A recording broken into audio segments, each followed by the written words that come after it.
कल हमने देखा कि किस तरह प्राइम मिनिस्टर मोदी को यूएई के प्रेसिडेंट ने शेख मोहम्मद बिन ज़ायद अल नहयान ने ख़ुद एयरपोर्ट पे जाके रिसीव किया। हालांकि बहुत कम होता है, बल्कि होता ही नहीं है। यूएई के जो प्रेसिडेंट हैं वो खुद एमबीजेड जो है वो लेने आए हैं और उन्होंने आके बड़ा एक वार्म वेलकम किया। और ये आपको पता है कि ये जो वेलकम है, ये जो नूपुर शर्मा वाला इंसिडेंट हुआ था उसके बिल्कुल बाद में हुआ। सो इट मीन्स के जो मुस्लिम वर्ल्ड है वो इंडिया को मजहबी लेंस से नहीं देखती। अब आवाम बड़ी परेशान है क्योंकि खबर अब ये कि जी पेट्रोल की कीमत दोबारा बढ़ने जा रही है। तार साहब, मिडल ईस्ट के साथ इंडिया ने I2U2 एक अलायंस नया जो है वो क्वाड की तर्ज का बना है। G7 में भी नरेंद्र मोदी बैठे हुए हैं, ब्रिक्स में भी, यानी चाइनीज ब्लॉक में भी इंडिया बैठा हुआ है और वेस्टर्न ब्लॉक में भी इंडिया बैठा हुआ है। तो प्रेसिडेंट खुद जाके उन्होंने एयरपोर्ट पे रिसीव किया और ये बड़ी प्रोटोकॉल को बालाए ताक रख के यूएई ने ये किया। दूसरी तरफ जब हमारे वज़ीर आज़म शहबाज शरीफ साहब इसी मामले यूएई जब गए थे 15 मई को, तो हमें उनके वज़ीर इंसाफ ने रिसीव कर लिया। ये बहुत सारे पाकिस्तानियों को इस चीज का अंदाजा नहीं है और हम समझ रहे थे यहाँ पे मजहब ही वो चीज है। इन सर्कमस्टांसेस में दो चीजें होंगी कि भारत अब क्रीज से बाहर निकल के खेलेगा और खेल रहा है। जय हिंद दोस्तों, a very warm welcome to Hindustan special channel. Prime minister Modi Germany के 2 दिवसीय दौरे के बाद मंगलवार को संयुक्त अरब अमीरात पहुंचे। यहां अबू धाबी पहुंचने पर यूएई के राष्ट्रपति शेख मोहम्मद बिन जायद अल नहायन ने खुद आकर उनका स्वागत किया। इस दौरान यूएई के राष्ट्रपति प्राइम मिनिस्टर मोदी के गले लगते भी नजर आए। अबू धाबी पहुंचने पर प्राइम मिनिस्टर मोदी और यूएई के राष्ट्रपति ने एक बैठक की। इस दौरान प्राइम मिनिस्टर मोदी ने यूएई के पूर्व राष्ट्रपति शेख खलीफा बिन जायद अल नहायन के निधन पर व्यक्तिगत संवेदना व्यक्त की। अब Pakistani media prime minister Modi के यूएई पहुंचने पर यूएई के राष्ट्रपति द्वारा खुद उनको रिसीव करने पर हैरान परेशान है और पाकिस्तानी मीडिया ये चर्चा कर रहा है कि शायद ही पहले कभी ऐसा हुआ हो कि यूएई के राष्ट्रपति खुद किसी मेहमान का स्वागत करने आए।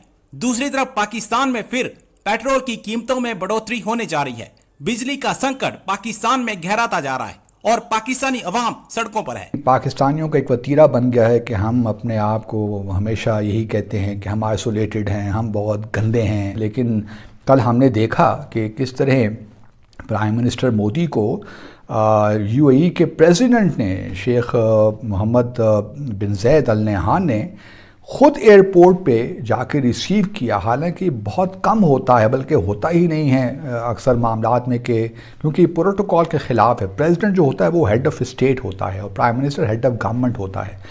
तो प्राइम मिनिस्टर प्रेसिडेंट जो है उसका प्रोटोकॉल में ही और शी टेक्स प्रेसिडेंस। तो प्रेसिडेंट ख़ुद जाके उन्होंने एयरपोर्ट पे रिसीव किया और ये बड़ी प्रोटोकॉल को बालाए ताक रख के यूएई ने ये किया। दूसरी तरफ जब हमारे वज़ीर आज़म शहबाज शरीफ साहब इसी मामले यूएई जब गए थे 15 मई को, तो हमें उनके वज़ीर इंसाफ ने रिसीव कर लिया। और जी हाँ, हम आइसोलेटेड तो नहीं हैं, लेकिन बहरहाल ये कुछ चीज़ें हैं जो कि जहन को परेशान करती हैं। दूसरी बात ये भी करता चलूँ कि मल्टीलैटरल, बार बार यही कहता हूँ कि हमारा सारा एम्फेसिस मल्टीलैटरलिज्म पे है और फोकस हमें बायलैटरल रिलेशंस पे करना चाहिए। अगर आज हम बायलैटरल रिलेशन से फोकस करते तो शायद हमारे वज़ीर आज़म जब अबू धाबी गए 15 मई को, तो उनको भी वहाँ के सदर एयरपोर्ट पे आके रिसीव करते, लेकिन ऐसा हुआ नहीं। और ये बातें एक आम शहरी को तो बॉदर करती हैं, इसमें कोई शक नहीं है। और हम देख रहे हैं कि हुकूमत के पास, रिहा रब्बानी खर साहब ने कहा कि हम सही डायरेक्शन पे हैं। लेट्स होप कि we are in the right direction और हम अपनी फॉरेन पॉलिसी को अपनी इकनॉमिक डेवलपमेंट के लिए इस्तेमाल करें। ये एक बड़ा चैलेंज हमेशा से रहा है। मेरी हुकूमत को शुरू दिन से यही मैंने दरख्वास्त की कि एक तो आप इकनॉमिक डिप्लोमेसी पे थोड़ा फोकस कीजिए और साथ साथ पब्लिक डिप्लोमेसी। ये 2 एरियाज़ ऐसे हैं जिसमें पाकिस्तान हमारा कभी सही मानों में फोकस तरीके से हम आगे नहीं चले। नरेंद्र मोदी जो हैं वो पहुंच गए हैं यूनाइटेड अरब एमिरेट्स, जहां पे उनको यूएई के जो प्रेसिडेंट हैं वो खुद एमबीजेड जो है वो लेने आए हैं और उन्होंने आके बड़ा एक वार्म वेलकम किया। और ये आपको पता है कि ये जो वेलकम है, ये जो नूपुर शर्मा वाला इंसिडेंट हुआ था उसके बिल्कुल बाद में हुआ। सो इट मीन्स के जो मुस्लिम वर्ल्ड है वो इंडिया को मजहबी लेंस से नहीं देखती। ये बहुत सारे पाकिस्तानियों को इस चीज़ का अंदाज़ा नहीं है और हम समझ रहे थे यहाँ पे कि शायद जो है वो हम लोग जो है वो जिसे कहते हैं ना कि एक मज़हब ही वो चीज़ है डिटरमिन करती है कि जिसने हमारा लिंक डेवलप करना है मुस्लिम वर्ल्ड के साथ। लेकिन पता चला कि नहीं, मज़हब नहीं है जो चीज़ लिंक डेवलप करती है, ये नेशनल इंटरेस्ट होता है। अब यूएई और इंडिया का जो नेशनल इंटरेस्ट है that is on business, bilateral trade, investments in Kashmir, जो फ्री ट्रेड है उसके ऊपर बात कर रहे हैं। $100 बिलियन की वो ट्रेड करने लगे 2030 तक। I2U2 में वो पार्टनर हैं। तो अब आप इमेजिन करें कि अगर इंडिया की जो पार्टनरशिप है वो अमीरातीज के साथ इस तरह की है, तो आप क्या समझते हैं कि where does Pakistan stand in that?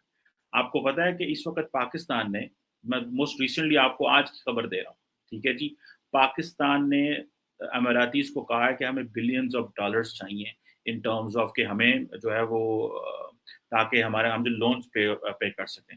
अमीरातीज ने उसके ऊपर शर्त लगा दी और वो कहते हैं ठीक है, आप हमसे पैसा लेना चाहते हो, ठीक है हम कर लेते हैं, लेकिन जो publicly listed government owned companies हैं उसमें हमारे शेयर्स दें, हमारा माइनॉरिटी शेयर दें। 10 से 12% शेयर उन्होंने अमीरातीज ने मांग लिया है पाकिस्तान से। ये यूएई की गवर्नमेंट ने एक ऑफर की है और बड़ी फेयर ऑफर मुझे लगती है। द रीजन बिहाइंड आपको कोई बंदा पैसा नहीं देगा। चाइनीज ने $2 अरब का रोल ओवर किया है जो कि होना था, और फिर ये है कि अभी कुछ $2.3 बिलियन उन्होंने जो हमें रिसेंटली बेचा है। अब ये है कि पाकिस्तान जो है वो बेसिकली यूएई का फ्रेंडली कंट्री है, हमारे बड़े अच्छे दोस्त हैं, हमारे बड़े अच्छे ताल्लुकात हैं, लेकिन जारी बात है हम वहाँ जाते हैं पैसा मांगने, हम जाते हैं वहाँ पे कर्जे मांगने जाते हैं, तो उस हिसाब से वो हमें देखते हैं कि ये भाई हमारे पार्टनर नहीं है।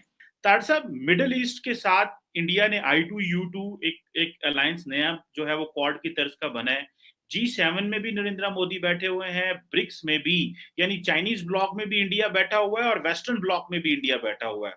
साहब, पाकिस्तान की जो फॉरेन पॉलिसी चॉइसेस हैं या जो हमारे इंटरेस्ट हैं वो खित्ते में आप समझते हैं कितने को मुतासर हो सकते हैं? या कश्मीर तो अब बातें करते हैं, हमारे लीडर तो कहते हैं हम जो वो लेंगे, बात होगी, लेकिन जो हमारा अफगानिस्तान हो, कश्मीर हो या ओवरऑल जो नेशनल सिक्योरिटी इंटरेस्ट है हमारे खित्ते में, वो हमारे किस हद तक आप समझते हैं कंप्रोमाइज हो गए हैं? क्योंकि इंडिया, अगर चाइना इंडिया की भी सुनता है और वेस्ट भी इंडिया की सुनता है और मुस्लिम वर्ल्ड भी इंडिया की सुनती है, तो हम कहां पे खड़े हैं या हमारी क्या फ्यूचर आउटलुक आपको नजर आ रही है? देखें, जब आपके पास खाने को कुछ नहीं होगा, जब आपकी मईशत तबाह हो जाएगी, जब आपकी लोड शेडिंग 14 घंटे होगी, आपकी कौन रिस्पेक्ट करेगा? जब आपका प्राइम मिनिस्टर जो फैसला करने से पहले लंदन चला जाता है, तो आपका क्या ख्याल है? आपकी कोई फॉरेन पॉलिसी है? मेरी नजर में तो आपकी कोई फॉरेन पॉलिसी नहीं है। जो टूटी फूटी थी वो खान साहब ने वो मरासले के जरिए खत्म कर दी। खान साहब ने आके आपको किस तरीके से आइसोलेट नहीं किया,